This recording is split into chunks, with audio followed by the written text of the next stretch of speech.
Mtazamaji wa Baharia TV, taarifa iliyotufikia: watu watatu, mwanaume mmoja na wanawake wawili, wakazi wa kitongoji cha Goe, kijiji cha Goe, kata ya Ndato, wilayani Rungwe, mkoani Mbeya, wamefariki baada ya kupigwa na radi iliyoambatana na mvua wakiwa wamejificha chini ya mti wa asili. Wakizungumzia tukio hilo, ndugu wa familia wamesema waliofariki ni pamoja na Wilson Sanga mwenye umri wa miaka 27, Sikuzani Tumaini Sanga mwenye umri wa miaka 39 na Rukia Joseph Mrumbe mwenye umri wa miaka 49. Mashuhuda wamesema tukio limetokea majira ya saa 7 mchana Februari 19, 2026.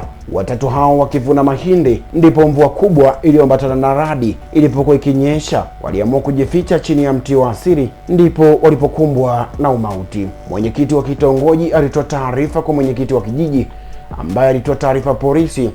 Walifika kwa wakati, ambapo walichukua miili kwenda hospitali ya wilaya Makandana Tukuyu Rungwe kwa ajili ya uchunguzi ili kubaini chanzo cha vifo hivyo. Nikipitia maoni ya waliotutumia hapa studio kwa taarifa hii, huyo hapa anaitwa John Mwakaringa kutoka Mbeya.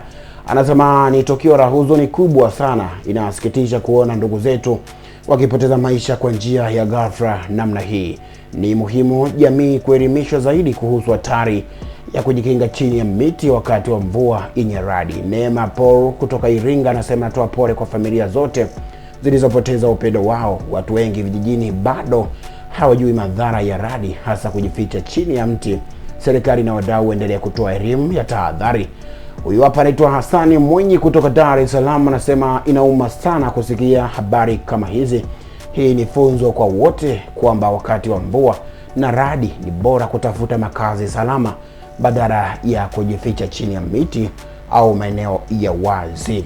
Rehema Samsoni kutoka Ruvuma anasema Mwenyezi Mungu azilaze roho za marehemu mara pema peponi.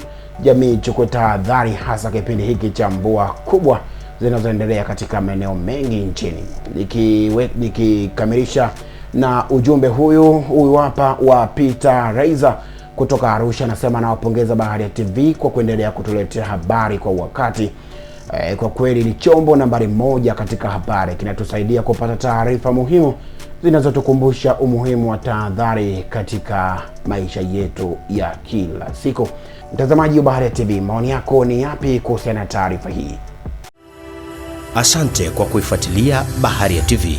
Usisahau kulike, kusubscribe, kucomment na kushare.